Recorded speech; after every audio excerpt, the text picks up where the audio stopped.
majos, ¿qué tal? Bueno, vamos a acabar hoy a Nietzsche, me falta una última clase en la que os voy a explicar los dos últimos puntos del tema, que son la voluntad de poder y el eterno retorno. Bueno, estos dos conceptos son tremendamente importantes, pero son también muy difíciles de entender. Y bueno, y también, como entendéis, si son difíciles de comprender, son difíciles de explicar. Y aquí sola en casita, pues pienso, no sé, lo mismo se lo explico, pero no están entendiendo nada de nada. En fin, bueno, como el jueves nos veremos, si no habéis entendido nada de nada, pues yo hago el esfuerzo de explicároslo todo otra vez, ¿vale? Bueno, pues entonces lo que habíamos estado viendo en las clases anteriores eran los conceptos del nihilismo, del superhombre, de la transvaloración y la muerte de Dios, no sé, en rápido. Y lo que habíamos visto es que lo que intentaba hacer Nietzsche, este sería el objetivo fundamental de su filosofía, es colocar la vida y lo humano como valor radical, olvidándonos, por tanto, de cualquier halo de trascendencia, cualquier ilusión de que hay algo sobrehumano o extraterrenal, etc. Y eso, para hacer eso, pensaba Nietzsche, os decía en las clases anteriores, que había que acabar con el concepto de Dios y por tanto la muerte de Dios comprendía no solo la figura religiosa, que sí, sino también el concepto de la verdad, ¿no? Habíamos estado viendo mucho este concepto de la voluntad de verdad, que llevaba precisamente eso, la ilusión metafísica de que hay otra realidad, etc., negando esta que sería sobre todo para Nietzsche puro devenir. Bueno, y habíamos visto también cómo el superhombre era el encargado de revertir esa lógica, o sea, de subvertirla, ¿no? De alguna forma coger la tradición, dar como el golpe, Dios ha muerto, y por tanto ahora pues nos tenemos que hacer cargo de nuestra vida, de nuestra libertad y rehacer un poco esta cultura que ha venido a ser un poco, en opinión de Nietzsche, pues enfermiza, ¿no? Bueno, pues para colocar la vida en esa situación y como valor radical, Nietzsche piensa que se necesita afirmar dos pensamientos, ¿vale? O que a eso, para poder realmente valorar la vida en su dimensión humana, necesitamos afirmar la voluntad de poder y el pensamiento del eterno retorno. Bueno, vamos primero con la voluntad de poder. Ya os decía en la introducción a Nietzsche que este es uno de los conceptos claves de la malinterpretación que se hizo de los escritos de Nietzsche. El concepto de la voluntad de poder para Nietzsche era central. De hecho, en los últimos años que tuvo lucidez, pasó mucho tiempo, pues eso, escribiendo notas y tal sobre este tema, y él tenía pensado escribir una obra que se iba a llamar así, La voluntad de poder, pero que finalmente pues se quedó solo en notas. Pero para que veamos que la magnitud del asunto era importante, él estaba realmente volcado en esto, ¿no? En trabajar esto. Lo que pasa es que la enfermedad le impidió terminarlo. La voluntad de poder se opone al concepto de la voluntad de verdad, y por eso es tan importante. En la última fase del pensamiento de Nietzsche, la voluntad de verdad, ese concepto está circulando constantemente, y es también porque a esa voluntad de verdad se le quiere contraponer, ¿no? Esa voluntad de poder. Y hay que fijarse mucho en el concepto de la voluntad mismo, ¿no? Y lo que os decía en la introducción sobre Schopenhauer. Lo que está, la grande diferencia, ¿no?, que notamos entre la filosofía de Schopenhauer o de Nietzsche en relación a la anterior, es que si siempre se había ido por la vía de buscar de la racionalidad, aquí no estamos hablando nunca de eso, sino más bien de el concepto de la voluntad. La voluntad implica, como os decía cuando os explicaba Schopenhauer, implica un choque de fuerza, ¿vale? Es tensión, es conflicto también, y eso es lo que atraviesa la realidad y lo que nos atraviesa a nosotros mismos. Son conflictos que no alcanzan una resolución. El hombre vive siempre encerrado en sus propias contradicciones, en sus problemas, sin que eso se pueda, como tal, clausurar o cerrar, ¿no? Entonces la vida es voluntad, no es racionalidad, es voluntad, es decir, es fuerza, es afirmación, es tensión, es conflicto, sin que todo eso se pueda negar. Bueno, pues esa tensión es lo que es constitutivo del ser humano y es lo constitutivo de la realidad misma. Entonces, la voluntad de poder para Nietzsche no sería un mero sobrevivir, sino al revés, sería la afirmación última y radical de lo que somos, ¿no? La voluntad de poder es como él lo define, así como un querer que se quiere a sí mismo. Es que Nietzsche tenía estas cosas, ¿no? O sea, siempre se expresa así en el plano de lo más literario, artístico, metafórico, y queda ambiguo, pero lo que creemos que quiere decir Nietzsche, ¿no? Porque aquí nos planteamos eso, lo que creemos que Nietzsche quería decir, es que en cada uno de nosotros reside una fuerza que hay que afirmar. Es decir, que no podemos someternos a la voluntad de otros, ni a la voluntad de otras ideologías, ni dejarnos llevar simplemente por la cultura, por la tradición, por los valores que nos han venido dados, sino al contrario, afirmar lo que somos radicalmente, ¿no?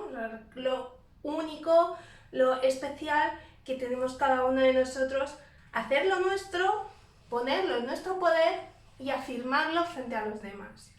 Esto es bastante coherente, esta visión de la voluntad de poder es coherente con el pensamiento nietzscheano, porque cómo se tomó como una voluntad de dominación o de un sentimiento nacionalista no acompaña nunca en el pensamiento de Nietzsche. De hecho, Nietzsche critica mucho ese tipo de ideologías. Entonces, creemos, y por eso yo siempre lo explico un poco con la interpretación de Deleuze, que no se puede interpretar así la voluntad de poder.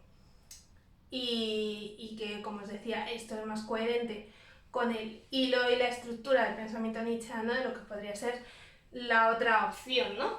Bueno, entonces, esa fuerza y esa decisión de vivir plenamente como somos y lo que nos ha tocado, el presente reclama un último pensamiento, que es el de cómo vamos a pensar entonces el tiempo, el instante en nuestra vida y a nosotros mismos.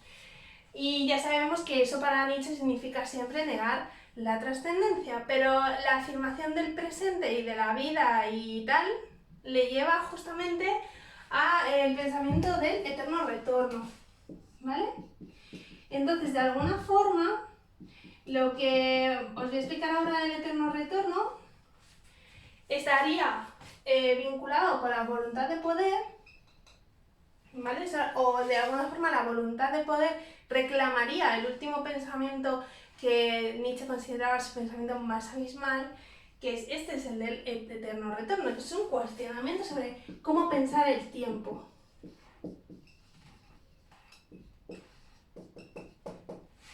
Y porque el tiempo ha sido uno de los problemas fundamentales de la física y la filosofía, y sigue siendo uno de los grandes debates de qué entender por el tiempo, y ahora vamos a ver más que en el plano, digamos, físico, lo que le interesa a Nietzsche es que la concepción del tiempo tiene una repercusión sobre la lógica con que nos pensamos y con que pensamos la acción humana y la lógica con que nos vemos en el futuro, ¿vale? Bueno, pues voy con este concepto. Espero que lo de la voluntad de poder haya quedado más o menos claro. Vamos entonces con el eterno retorno. Mirad, es una de las cosas que a mí más me gustan. Además lo leo como todos los años, aparte porque lo leo con vosotros. Ahora que no estamos en clase no lo podemos leer, pero es un texto que siempre me gusta llevaros a clase. Son como 6 páginas, ¿no?, de La Silla de Zaratustra, donde aparece, y me gusta muchísimo leerlo con vosotros, para que veáis también cómo es el estilo de esa obra, que no es la obra que tenemos que leer, aunque ya veréis también que es difícil, un texto bastante difícil de la Gaia Ciencia. Y me encanta sobre todo por el mensaje de fondo que tiene. Entonces, bueno, vamos a ver si consigo explicaroslo bien en la distancia y vosotros me entendéis. Vale, vamos entonces con el eterno retorno. ¿Qué es esto?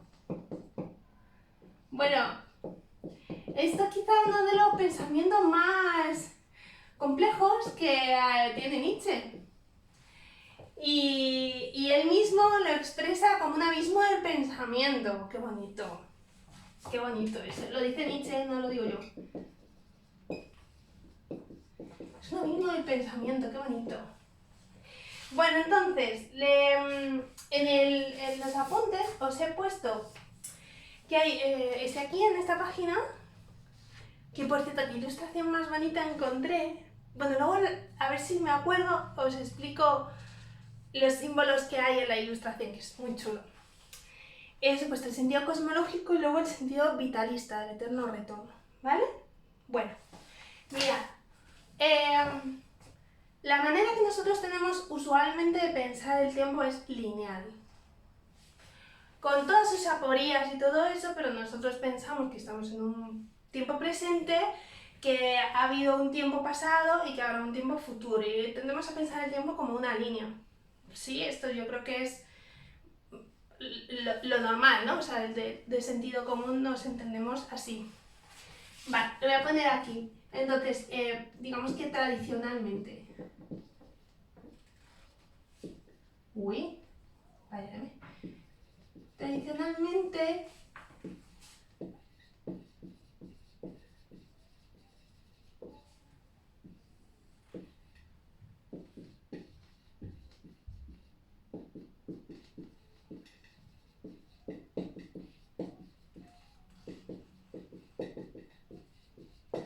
bueno, esta es la concepción que tenemos del tiempo. Dadme un segundo porque creo que se me ha quedado un gato por ahí atascado. Lo siento, cosas de los vídeos caseros. A ver.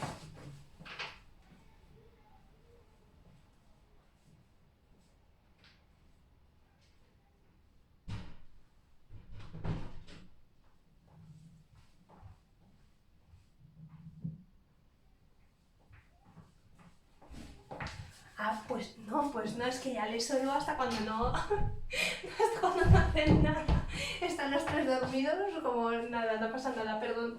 Bueno, entonces, decía que esta es como la línea del tiempo, ¿no? Así, nuevamente pensamos que el tiempo incide sobre nosotros o que nosotros estamos en el tiempo de esta forma. Bueno, entonces lo que dice Nietzsche es que esta concepción del tiempo lleva a una concepción de la vida que no le gusta.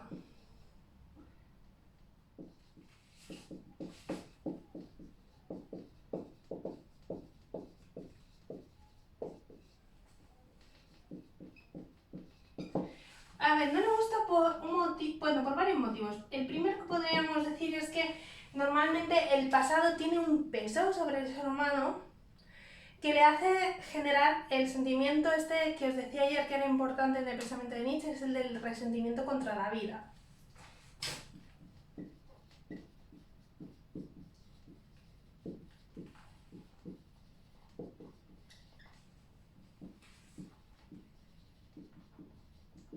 Vale, y por otro lado,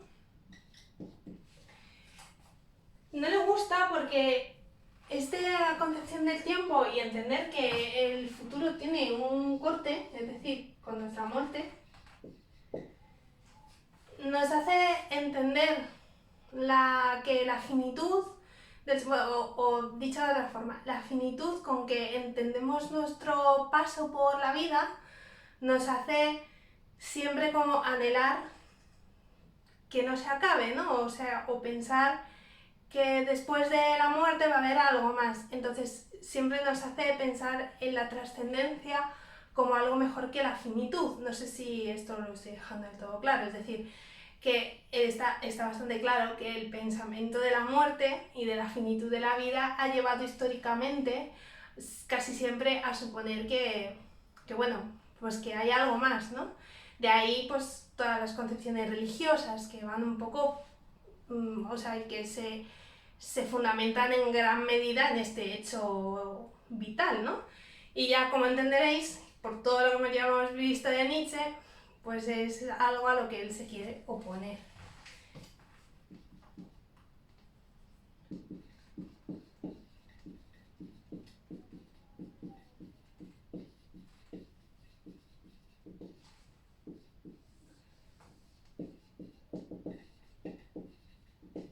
¿Vale? Lo infinito, la trascendencia, lo que no se acaba, lo que no tiene fin, etc. Vale.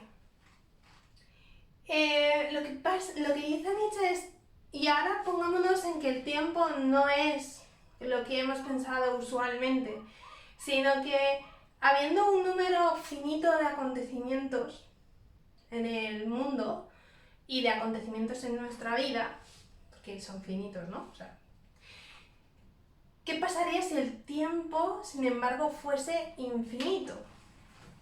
Vale, esta es la pregunta.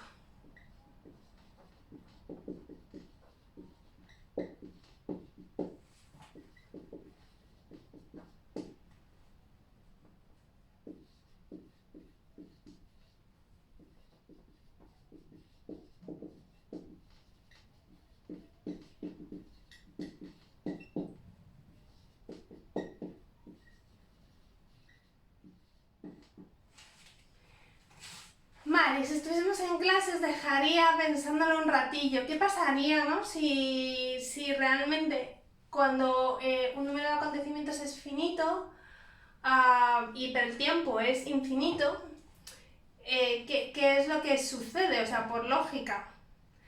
Vamos a pensar que el número de acontecimientos no son muchísimos, son 4. Da igual, porque la cuestión es que es un número finito, o sea, que no hay infinitas posibilidades. Vamos a suponer que son 4 y que el tiempo es infinito. Bueno, pues entonces cuando sucede 1, 2, 3 y 4, volvería a suceder 1, 2, 3 y 4. Y volvería a suceder 1, 2, 3 y 4, es decir, que todo lo que ha sucedido volvería a pasar. Es decir, que el tiempo, esa línea, empezaría como a curvarse hasta cerrarse en un círculo, ¿vale? El círculo es el símbolo de la eternidad, tú puedes recorrerlo y recorrerlo y recorrerlo, no se acaba, siempre está, pero todas las cosas del círculo y las que están en el círculo son las que son. No sé si se entiende. Es que claro, explicar esto sin ver vuestras caras de ¿what? ¿Qué es esto? Pues claro, es diferente. Entonces, esa línea que entendíamos así empieza a ser así. Es decir, es un círculo.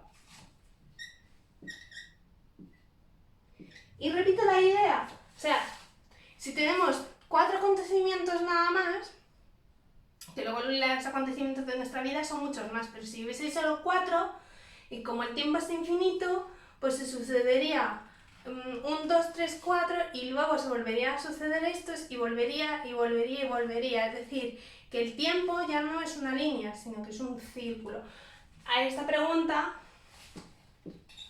la respuesta es esto.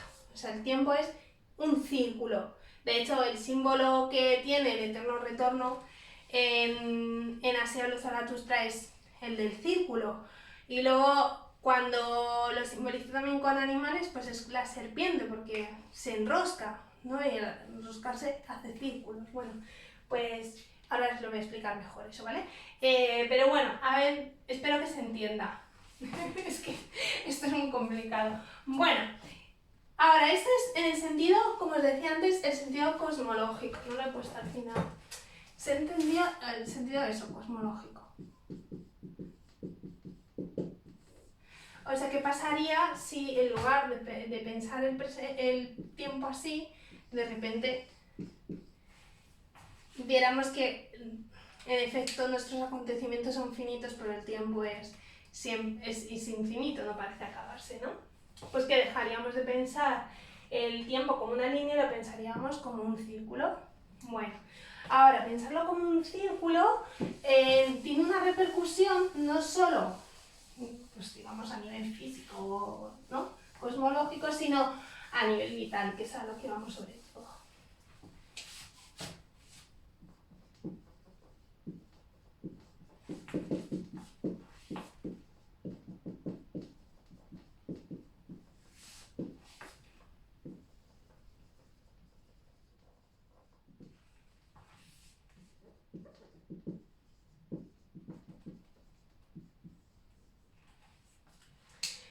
pues en el segundo apartado de este subapartado, o sea, hay demasiados subapartados, está el sentido cosmológico, luego el sentido vitalista. Bueno, la repercusión es a nivel vital. Pensar el tiempo como un círculo lleva a algo, o sea, a pensar de otra forma nuestra propia vida. Y esto es lo que más le interesaba a Nietzsche. Bueno, ¿y cuál sería la consecuencia, digamos? Bueno, pues lo que dice Nietzsche es, ahora, piensa en tu vida y en todos los acontecimientos de tu vida, no como si esos instantes fuesen simplemente eso, algo pasajero, sino como si fueran a volver, no una o dos veces, sino eternamente, porque el tiempo es eterno y los acontecimientos de tu vida no lo son. Por tanto, como ya hemos visto, sería como una rueda, volverían, ¿no? ¿Cuál sería la consecuencia? A ver.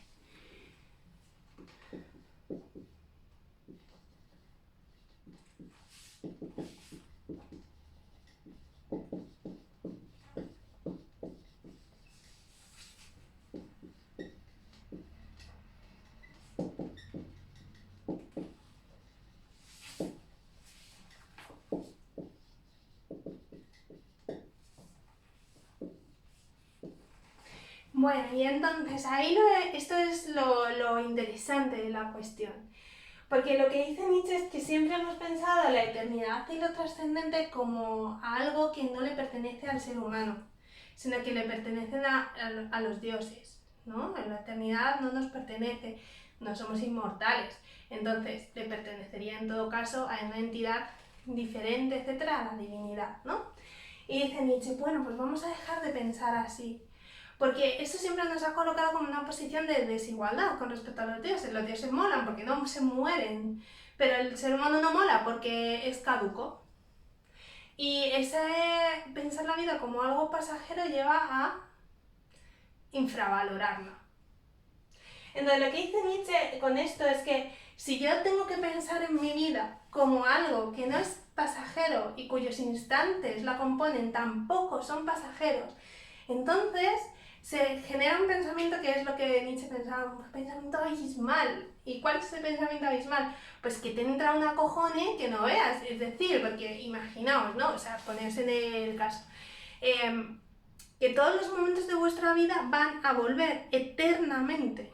Es decir, que yo estoy aquí grabando este vídeo y voy a estar eternamente y estoy un poco asustada porque me gusta porque siento que como que estáis ahí y me gusta explicar, pero claro, es como, ostras, no sé. Y no solo esto, sino que va a volver todos los momentos de mi vida, los grandes momentos de mi vida. Pensad en esos momentos en los que habéis visto a la persona que queréis, a vuestra familia, lo que más os gusta, ¿no? Ese momento de descubrimiento, de satisfacción con uno mismo. Todas esas cosas van a volver eternamente, pero también van a volver todos los momentos difíciles, todos los momentos de dolor, los momentos de angustia, los momentos de pérdida. Todo eso va a volver y va a volver eternamente. Cuando yo pienso la vida así, bueno, lo primero que me entra es eso, es un poquito como de miedito, ¿no? El pensamiento abismal de no sé si quiero que todo vuelva, pero dice Nietzsche, pero párate a pensar porque si quieres que vuelva eso sería súper positivo. Es decir, si yo, consciente de lo que he vivido y de las cosas que me han sucedido, piensa que mi vida ha valido tanto la pena como para repetirla eternamente, entonces es que estoy viviendo de verdad. Este sería un poco el mensaje de Nietzsche, ¿no? Ahora, si pienso en mi vida como algo que no me gustaría volver a tener que transitar, pues entonces lo que diría Nietzsche, entonces no estás viviendo intensamente y no estás viviendo bien. Tendrías que cambiar tu forma de pensar, tu forma de valorar, tu forma de actuar para que cuando alguien te preguntara si quieres que tu vida vuelva eternamente, pudieras decir que sí. Esto aparece en el libro, como os decía, de la Se habla Zaratustra, y el trozo que me gusta mucho leer con vosotros, que os voy a recomendar que leáis. Sé que ahora tenéis muchísimas cosas, pero a lo mejor en algún momento os acordáis de mí, os acordáis del Eterno Retorno y os apetece leer son 6 páginas donde aparece, ¿no? Y es un pequeño capítulo que está dentro de la Se habla Zaratustra que se llama De la visión y del enigma. Os lo pongo aquí, ¿vale? De la visión... Uy.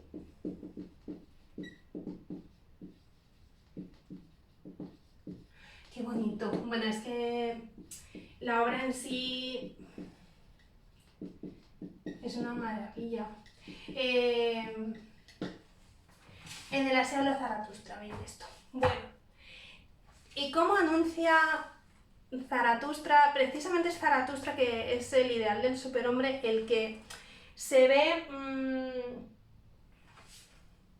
el que puede afirmar perfectamente el eterno retorno, pero incluso a él le cuesta. Entonces, lo que pone un poco, a ver si lo puedo recrear más o menos bien, es que es tan bello que eso hay que leerlo, porque lo voy a... De alguna forma es como hacer una copia horrible de un pasaje que es muy bonito, porque hay que leerlo tal cual, ¿no? O tal cual el estilo de Nietzsche y todo. Pero bueno, os lo digo un poquito para que se entienda la idea. Está Zaratustra transitando un camino y va en línea recta. Vaya, pues como el tiempo, ¿no? Que lo pensamos siempre como en línea recta. Entonces va ahí por su línea recta y de ahí va cargando con un enano. Y diréis, pues, joder, Nietzsche, pues era un enano, lo siento mucho, es la suposición de Nietzsche. Entonces va Zaratustra con el enano y el enano está siempre jorobando, es decir, es una persona que no para como de minar la voluntad de Zaratustra, ¿no? Es como, te queda mucho camino, no lo vas a conseguir. Es el espíritu, dice Nietzsche, el espíritu de la pesadez, es el espíritu del deber, y simboliza en este pasaje toda la tradición, ¿vale? O sea, el peso de la cultura, de los valores, del tienes que hacer, de tu objetivo último en la vida es esto, tú no vales tanto, etcétera, etcétera, ¿no?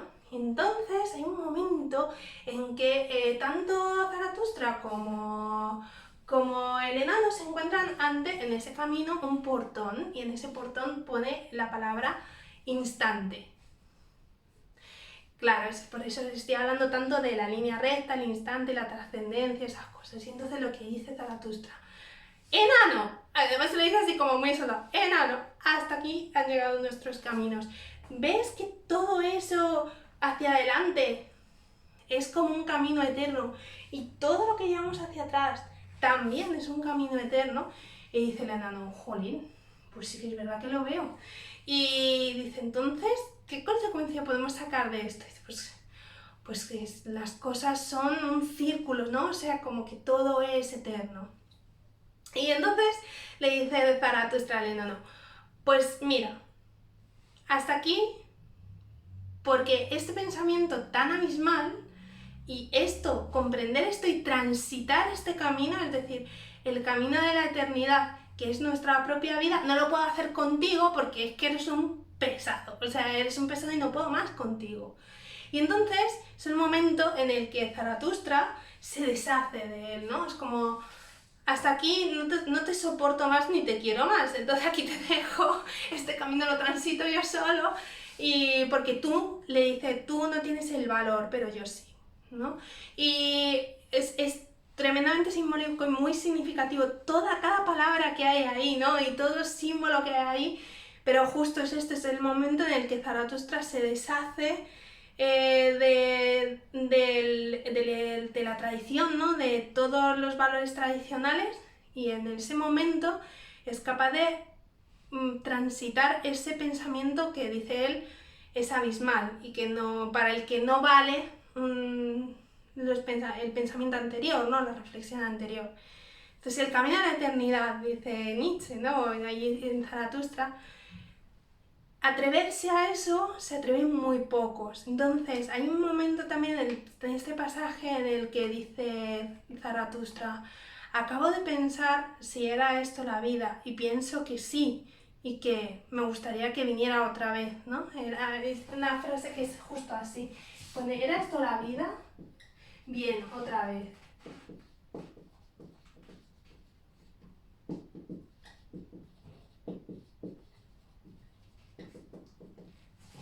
Y entonces justo después, cuando ya en ese portón se deshace el enano, de repente Zaratustra tiene una visión, y esa visión es la de un pastor que está también de alguna forma al que le está atacando una serpiente. Y os decía antes que el símbolo de la serpiente en el Asilo de Zaratustra es el símbolo del eterno retorno, porque como hace círculos, y entonces la serpiente está agarrada al cuello de este pastor y le está asfixiando. Hay un momento terrible en que la serpiente se mete por la boca del pastor, ¿no? Es un momento en el que Zaratustra está súper conmocionado y vi cómo esa imagen era terrible, ¿no? Cómo le asfixiaba ese pensamiento y cómo asfixiaba a la serpiente a ese pastor. Pero de repente el pastor le arranca la cabeza a la serpiente y se deszafa de ella. Y el pastor empieza a reír. Y dice, a reír como un niño. Bueno, y esto ya es lo último que os explico, ¿no? Pero justo el símbolo de la serpiente y el eterno retorno es un pensamiento asfixiante, es un pensamiento abismal. Es un pensamiento que no todo el mundo está dispuesto a afrontar, o que no piensa su vida desde esa perspectiva, ¿no? Como que pesa demasiado o es demasiado difícil. Pero hay un momento en el que ese pastor se quita, digamos, la asfixia que supone ese pensamiento y se sobrepone con la sonrisa de un niño. Que sea un niño tampoco es accidental, porque cuando veíamos ayer las metamorfosis del espíritu, os decía que la última metamorfosis después del camello y del león es justamente el niño. Y dice Zaratustra, reía, y nunca había habido una risa más bonita que esa, ¿no? Una risa de profunda jovialidad ante lo que es realmente la vida, ante lo que compone la vida. Y bueno, última cuestión, y hasta aquí un poco explicaros cómo sucede todo esto en el pasaje de la Seo de Zaratustra, que bueno, que lo he intentado recrear lo mejor que puedo, pero es verdad que, hombre, mola con el texto verlo y comentarlo, pero es así, es lo que hay. Y... ¿qué os iba a decir? Última cosilla entonces, que os digo del eterno retorno. Ahora, hay que pensar también que la tesis de Nietzsche profunda es que la realidad es devenir. Y por tanto, no tiene sentido como tal postular un eterno retorno de que vuelve lo mismo y lo mismo y lo mismo y lo mismo, porque entonces la realidad no sería tan dinámica y no sería estanca. La tesis de la realidad como devenir es la tesis de Heráclito, de que nunca te puedes bañar dos veces en el mismo río. ¿Y con esto qué quiero decir? ¿Que entonces Nietzsche se contradice o cómo es? Bueno, pues que hay que entender que lo que dice Nietzsche del eterno retorno es totalmente metafórico y que es una forma de afrontar la vida. Pero Nietzsche no piensa realmente que todas las cosas vayan a retornar de esta forma. Por tanto, el pensamiento del eterno retorno es esto, es una metáfora para pensar nuestro presente, para pensarnos a nosotros mismos, cómo vivimos y cómo queremos afrontar la vida. Si fuese el eterno retorno de lo igual, dice Deleuze en su libro sobre Nietzsche, sería una contradicción en los términos, porque eso no es el pensamiento nietzscheano. En todo caso, lo que afirmaría Nietzsche sería el eterno retorno del devenir, pero el devenir es siempre distinto, todo cambia y nada permanece. Y bueno, con esto ya sí que acabo. Espero que os haya gustado la clase del eterno retorno y que alguno se anime a leer este pasaje tan bonito de Nietzsche, tan famoso, que es de la visión y del enigma. Poquitas veces más habla Nietzsche del eterno retorno. No sé si creo que lo menciona en otra obra, pero poco más. Sin embargo, él mismo, como os he adelantado antes, pensaba que era su mayor pensamiento, o sea, el pensamiento más abismal que había tenido en su vida, y le daba mucha importancia. Bueno, beso grande y cuidaos muchísimo. Hasta aquí Nietzsche. Ya veis que Nietzsche es muy apasionante, pero también es un autor bastante complejo. Y ya me preguntaréis todas las dudas que os habrán ido surgiendo con el devenir de las clases. Que espero que estéis bien y nada, pues las próximas clases ya serán de Ortega. A ver qué os parece, que Ortega, lo bueno que tiene es que es un autor que creo que puedo dar en 4 clasecitas, que es más fácil y que se le entiende muy bien, o sea que es estupendo. ¡Chao!